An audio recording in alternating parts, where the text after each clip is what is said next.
نحمد اللہ العظیم ونصلی ونسلم علی رسولہ الکریم رب اشرح لی صدری ویسر لی امری واحلل عقدۃ من لسانی یفقہوا قولی۔ عزیز طلبہ، السلام علیکم ورحمۃ اللہ وبرکاتہ۔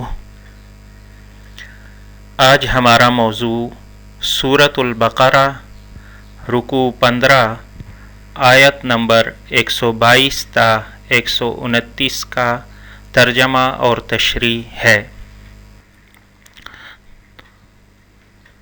تو شروع کرتے ہیں۔ اعوذ باللہ من الشیطان الرجیم، بسم اللہ الرحمن الرحیم۔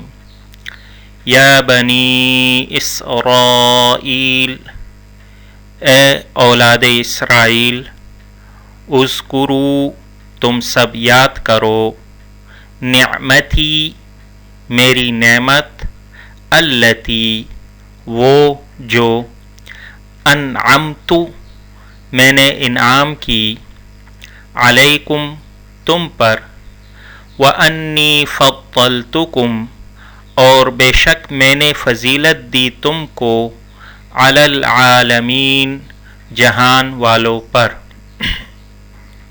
اب اس کا بامحاورہ ترجمہ سماعت کیجیے۔ یا بنی اسرائیل، یا بنی اسرائیل اذکروا نعمتی التی انعمت علیکم، اے بنی اسرائیل، میری نعمت یاد کرو جو میں نے تم پر کی، وانی فضلتکم علی العالمین، اور یہ کہ میں نے تمہیں زمانے والوں پر فضیلت دی۔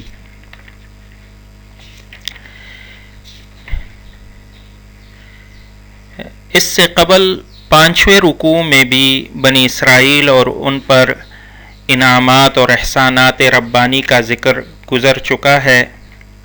یہاں اسے دہرایا جا رہا ہے، جس سے مقصود یہ بتانا ہے کہ اللہ تعالیٰ نے اپنے ایک مقبول اور برگزیدہ بندے کی اولاد میں سے ایک خاص نسل کو توحید کی نعمت سے نوازا تھا، لیکن اس قوم نے اپنے آپ کو اس کا اہل ثابت نہ کیا۔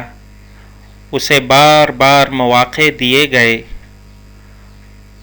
اس کے ساتھ بار بار رعایت کی گئی، لیکن اس نے ہر بار اس نعمت کو اپنے ہاتھوں سے ضائع کیا، یہاں تک کہ اپنی نسل کے آخری پیغمبر یعنی حضرت عیسیٰ علیہ نبینا علیہ الصلاۃ والسلام کی مخالفت میں تو اس حد تک گزر گئے، اور اس احسان فراموش اور بے شمار مراعات کے بعد اب حاکم اعلیٰ کا دستور ایک نیا ضابطہ اختیار کر رہا ہے۔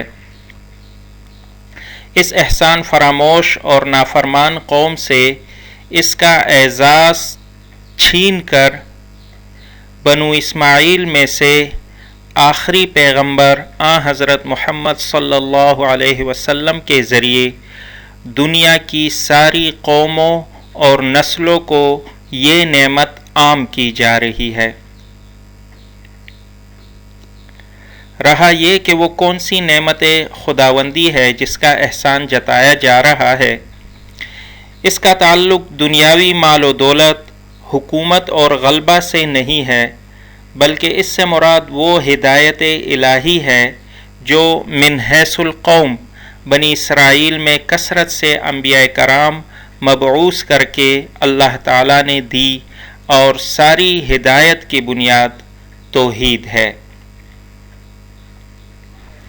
دنیا کی تاریخ کے جس دور میں ساری قومیں اور ساری نسلیں کم و بیش شرک میں مبتلا تھی یا اس کی طرف چلی جا رہی تھی، یہ نسل اسرائیل ہی ایک ایسی قوم تھی جو من حیث القوم توحید کی علم بردار تھی۔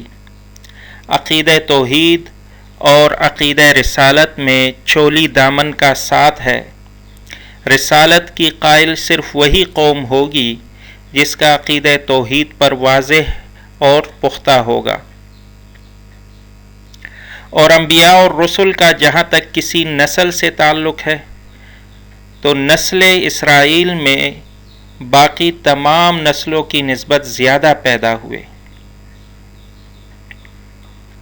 اللہ تعالیٰ نے بنی اسرائیل کو اپنے احسانات اور انعامات جو ان پر وقتاً فوقتاً کیے یاد دلاتا ہے اور ان کی بدکرداریاں بھی ظاہر کرتا ہے۔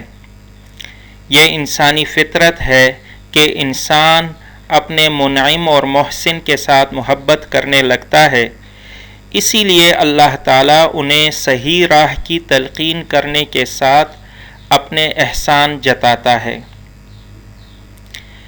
بنی اسرائیل کا فضیلت کے اس قدر اونچے مقام سے گھڑے میں گر جانا اہل عالم کے لیے عبرت کا نشان ہے۔ ان کی اس حالت سے نصیحت پکڑنی چاہیے اور ان اعمال سے گریز کرنا چاہیے جو اس قوم کی تباہی اور بربادی کا باعث بنے۔ اگلی آیت میں اللہ تعالیٰ ارشاد فرماتے ہیں، وَاتَّقُوا، اور تم سب ڈرو، یوماً، اس دن سے، لا تجزی،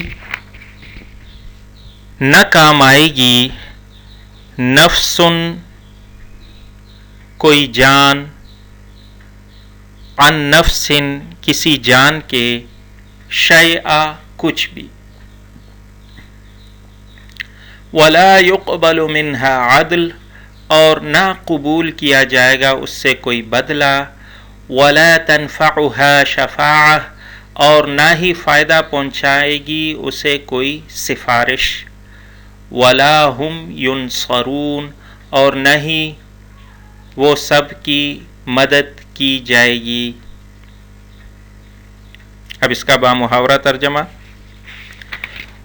وَاتَّقُوا يَوْمًا لَا تَجْزِي نَفْسٌ عَن نَفْسٍ، اور اس دن سے ڈرو جس دن کوئی شخص بدلہ نہ ہو سکے گا کسی شخص کا کچھ بھی، وَلَا يُقْبَلُ مِنْهَا عَدْلٌ، اور نہ اس سے کوئی معاوضہ قبول کیا جائے گا، وَلَا تَنْفَعُهَا شَفَاعَةٌ، اور نہ اسے کوئی سفارش نفع دے گی، وَلَا هُمْ يُنصَرُونَ، اور نہ ان کی مدد کی جائے گی۔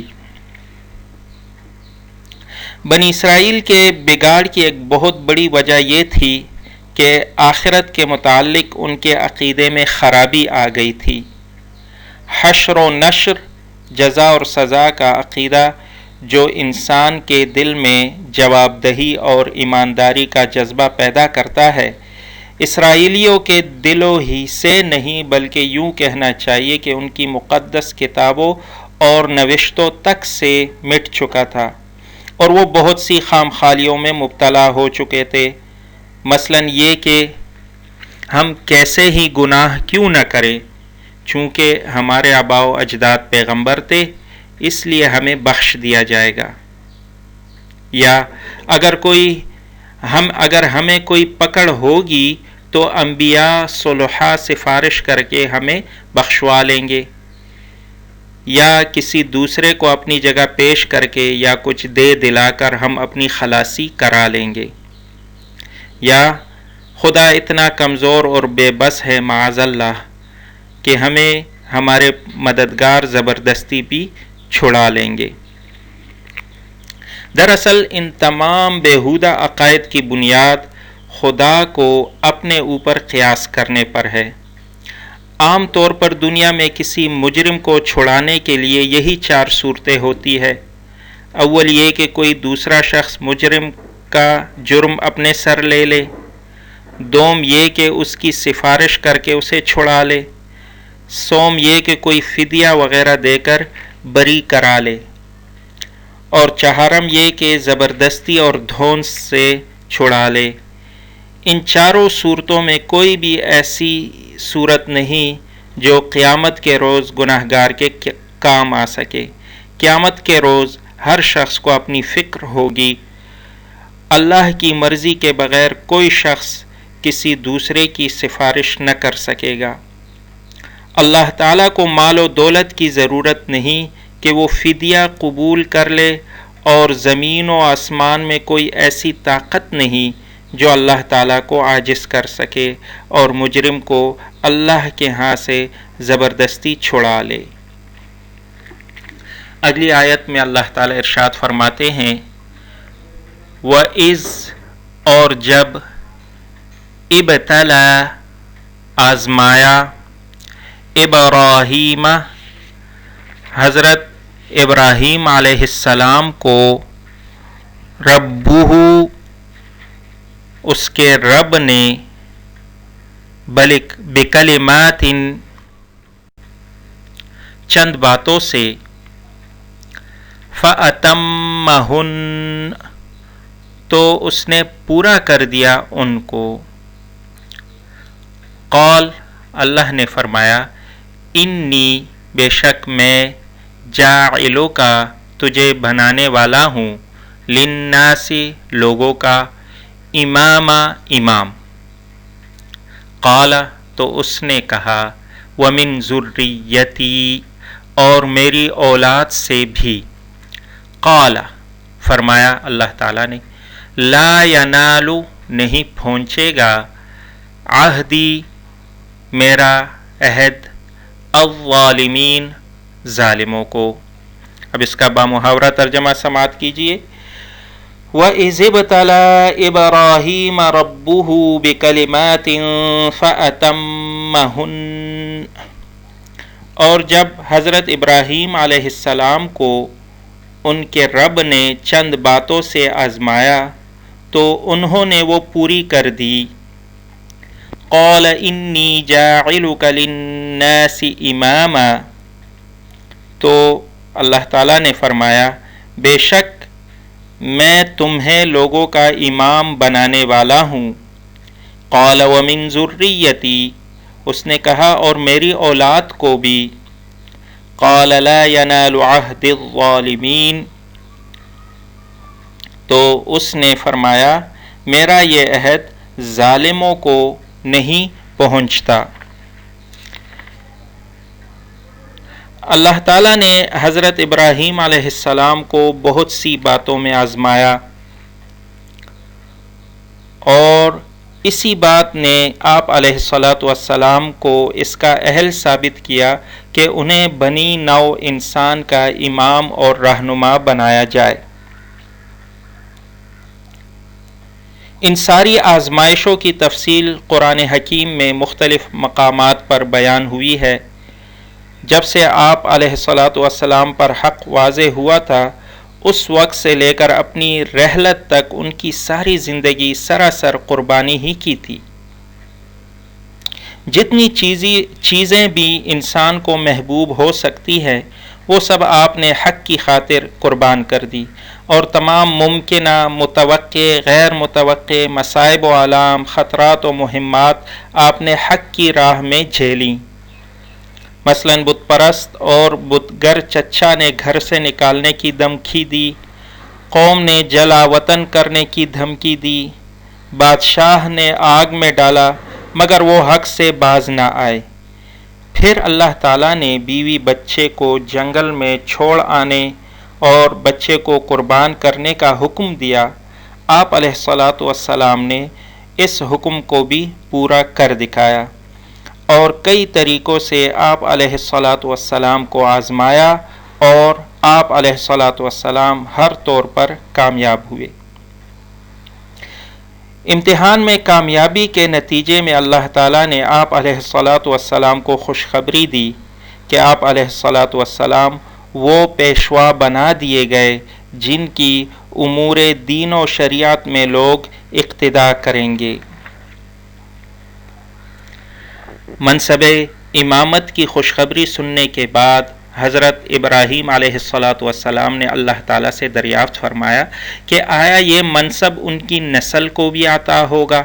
اس پر اللہ تعالیٰ نے فرمایا کہ آپ کی اولاد میں سے ظالموں کے لیے یہ وعدہ نہیں ہے، یعنی آپ کی نسل کو یہ منصب ضرور ملے گا، لیکن صرف اسی صورت میں جب کہ وہ ظالم نہ ہو، گویا نافرمانی اور سرکشی کی صورت میں ان سے یہ منصب چھین لیا جائے گا۔ چنانچہ ایک عرصے تک یہ اعزاز آپ علیہ الصلاۃ والسلام کے نسل کے اندر بنی اسرائیل یعنی حضرت یعقوب علیہ السلام کی اولاد میں رہا، لیکن جب وہ گمراہ ہوئے اور اس اعزاز کا حق ادا نہ کیا تو ان سے یہ حق چھین لیا گیا، اور آپ کے دوسرے بیٹے حضرت اسماعیل علیہ الصلاۃ والسلام کی اولاد میں حضرت محمد مصطفیٰ صلی اللہ علیہ وآلہ وبارک وسلم کو منصب امامت عطا کر دیا۔ اب آپ صلی اللہ علیہ وسلم کی امت ہونے کی حیثیت سے امت مسلمہ کا یہ فرض ہے کہ وہ اس اعزاز کا تحفظ کریں۔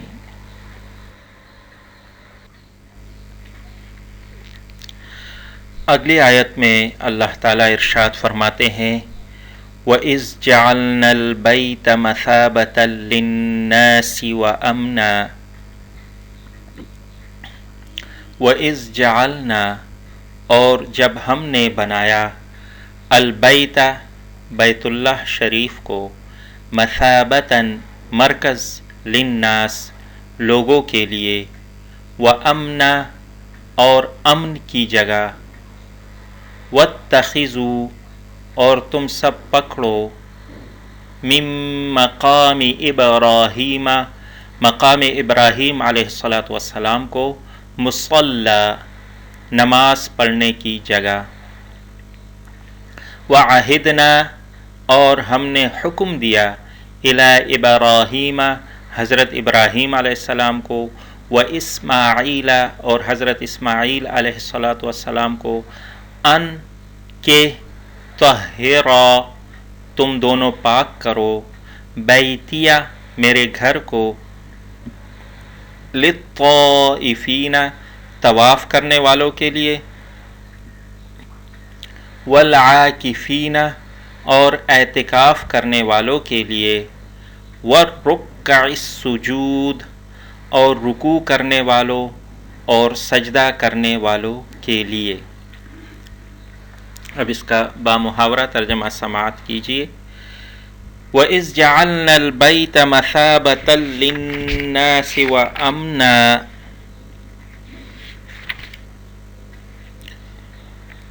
اور جب میں نے خانہ کعبہ کو بنایا لوگوں کے لیے بار بار لوٹنے یعنی اجتماع کی جگہ اور امن کی جگہ وَاتَّخِذُوا مِن مَقَامِ إِبْرَاهِيمَ مُصَلًّى اور آپ کو حکم دیا کہ مقام ابراہیم علیہ الصلاۃ والسلام کو نماز کی جگہ بناؤ وَعَهِدْنَا إِلَىٰ إِبْرَاهِيمَ وَإِسْمَاعِيلَ أَن طَهِّرَا بَيْتِيَ لِلطَّائِفِينَ وَالْعَاكِفِينَ وَالرُّكَّعِ السُّجُودِ اور ہم نے حکم دیا حضرت ابراہیم اور حضرت اسماعیل علیہ الصلاۃ والسلام کو کہ وہ میرا گھر پاک رکھیں طواف کرنے والوں اور اعتکاف کرنے والوں کے لیے اور رکوع و سجود کرنے والوں کے لیے۔ مثابہ کے معنی ہے جمع ہونے کی جگہ، وہ جگہ جہاں انسان بار بار جائے لیکن اس کا دل نہ اکتائے۔ بیت الحرام کو بھی اس لیے مثابہ کہا گیا کہ لوگ بار بار ان کا حج کرتے ہیں اور ان کا جی نہیں بھرتا۔ امنا کی تفسیر یہ ہے کہ نہ صرف کعبہ کی عمارت یا مسجد حرام بلکہ گرد و پیش کی بہت سی جگہ بھی حرم میں داخل ہیں جہاں انسان تو انسان جانوروں کی جان لینا بھی جائز نہیں۔ صرف عہد اسلام میں نہیں بلکہ جاہلیت میں بھی یہ حرمت قائم تھی۔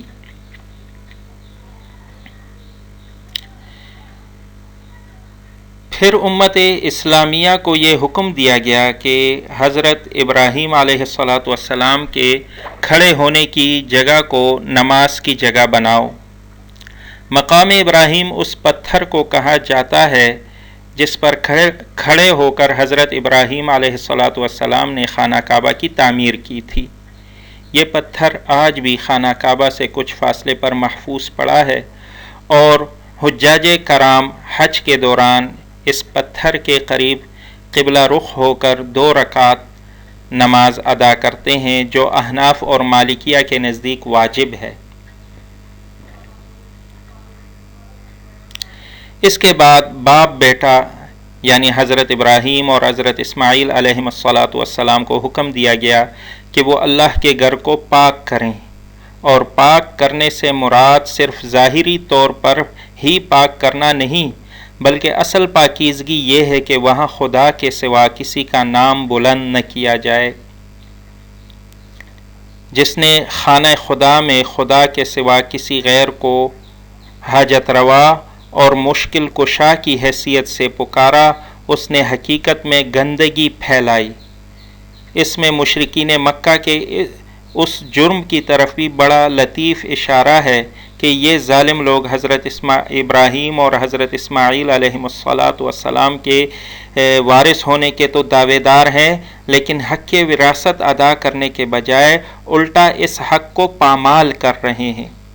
لہٰذا حضرت ابراہیم علیہ السلام سے کیے گئے وعدہ امامت سے جس طرح بنی اسرائیل نکل گئے، اس طرح یہ مشرکین بنی اسماعیل بھی اس سے خارج ہو گئے۔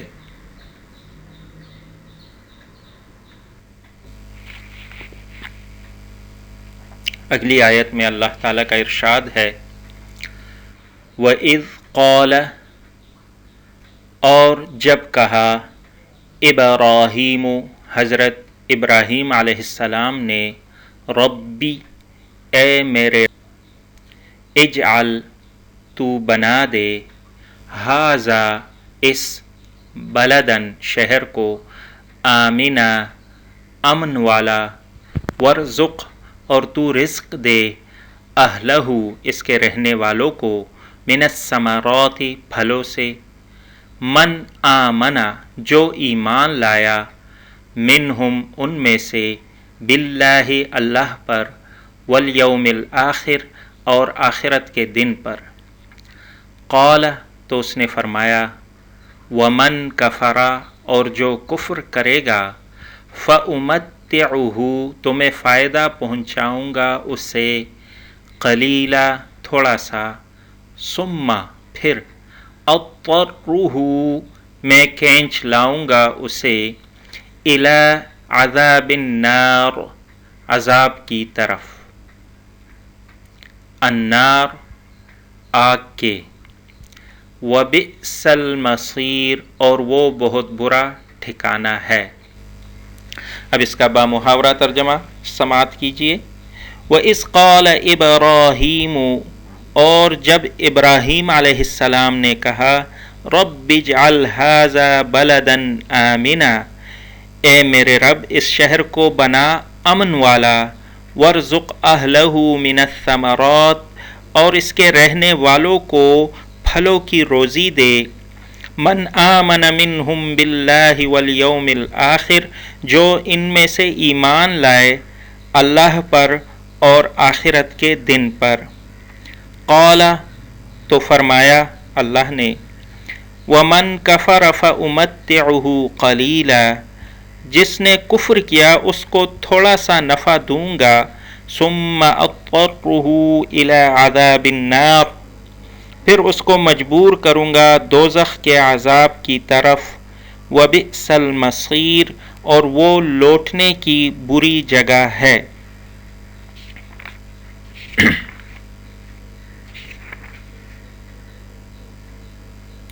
جس طرح حیرت انگیز طور پر حضرت ابراہیم علیہ السلام کی دعائیں قبول ہوئی، وہ سراسر ایک معجزہ ہے۔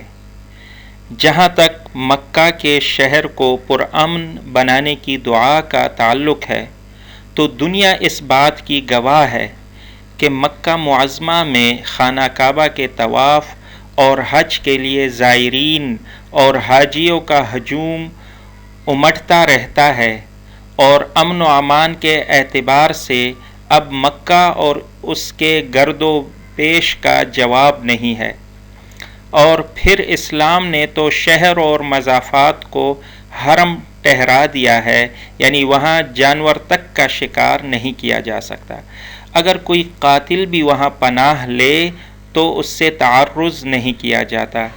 جہاں تک مکہ والوں کو پھل وغیرہ ملنے کا تعلق ہے تو یہ حقیقت مد نظر رہے کہ مکہ کی ساری زمین سخت، ریتیلی اور پتھریلی ہے اور وہاں بارش بھی بہت کم ہوتی ہے۔ ایسی صورت میں وہاں تازہ پھلوں کی فراوانی کا سوال ہی پیدا نہیں ہوتا، لیکن بئی ہمہ کیفیت یہ ہے کہ دنیا جہاں کے پھل وہاں مل جاتے ہیں اور اعلیٰ سے اعلیٰ تر۔ اس سے قبل کی آیت میں اللہ تعالیٰ نے فرمایا کہ فضل و برکت کے مخصوص وعدے عمل صالح کے ساتھ مشروط ہیں۔ اس لیے حضرت ابراہیم علیہ السلام نے اپنی عبدیت کے تقاضے کے تحت یہاں بھی اپنی دعا میں دنیاوی مال و متاع کو اہل ایمان کے ساتھ مخصوص کر دیا، حالانکہ اس کا تعلق اللہ تعالیٰ کی شان ربوبیت سے ہے جو کہ مومن و کافر سب کے لیے عام ہے۔ اس لیے اللہ تعالیٰ نے فرمایا کہ امامت صالحہ اور چیز ہے اور رزق دینا دوسری چیز۔ اول الذکر صرف مومنین کو ملے گی اور دوسری چیز یعنی رزق دینا یہ سب مومن اور کافر کے لیے یکساں ہے۔ اس سے یہ نتیجہ از خود نکل آیا کہ اگر کسی کو رزق کثرت سے مل رہا ہے تو یہ اس بات کی علامت نہیں کہ اللہ تعالیٰ اس سے راضی ہیں اور وہی خدا کی طرف سے سرداری کا مستحق بھی ہے۔ اگلی آیت میں اللہ تعالیٰ ارشاد فرماتے ہیں وَإِذْ اور جب یرفع بلند کر رہے تھے ابراہیم حضرت ابراہیم علیہ السلام القواعد بنیادیں من البیت بیت اللہ کی و اسماعیل اور حضرت اسماعیل علیہ السلام بھی ربنا تو یہ دعا کر رہے تھے اے ہمارے پروردگار تقبل تو قبول فرما منا ہم سے انکا بے شک انت تو السمیع سننے والا العلیم جاننے والا ہے۔ وَإِذْ يَرْفَعُ إِبْرَاهِيمُ الْقَوَاعِدَ وَإِسْمَاعِيلُ اور جب اٹھاتے تھے حضرت ابراہیم اور حضرت اسماعیل علیہ السلام خانہ کعبہ کی بنیادیں ربنا تقبل منا تو یہ دعا کرتے تھے کہ اے ہمارے پروردگار ہم سے قبول فرما لے انک انت السمیع العلیم بے شک تو سننے والا اور جاننے والا ہے۔ خانہ کعبہ کی اصل تعمیر حضرت آدم علیہ السلام ہی کر گئے تھے، پھر مختلف ادوار میں اس کے منہدم ہو جانے پر اس کی اثر نو تعمیر ہوتی رہی، یہاں تک کہ حضرت ابراہیم علیہ السلام کے دور میں بھی دونوں باپ بیٹے یعنی حضرت ابراہیم اور حضرت اسماعیل علیہ السلام نے اس کی پھر سے دیواریں اٹھائی اور انتہائی خشیت قلب کے ساتھ خدا کے حضور دعا کرنے لگے کہ اے ہمارے پروردگار ہماری اس خدمت کو قبول فرما۔ یہی ایک مطیع اور فرما بردار بندے کا خاصہ ہے کہ جب وہ اپنے مالک کی خدمت بجا لاتا ہے تو ڈرتا رہتا ہے کہ اس کی محنت قبول ہوتی ہے اور اس کا کام مالک کو پسند بھی آتا ہے یا نہیں۔ اگلی آیت میں اللہ تعالیٰ ارشاد فرماتے ہیں ربنا اے ہمارے رب وجعلنا تو بنا ہمیں مسلمین دونوں کو فرما بردار لکا اپنے لیے ومن ذریتنا اور ہماری اولاد میں سے بھی امتن ایک گروہ مسلمہ فرما بردار لکا اپنے لیے و ارنا اور دکھا ہمیں مناسکنا ہماری عبادت کے طریقے وتب علینا اور تو متوجہ ہو ہم پر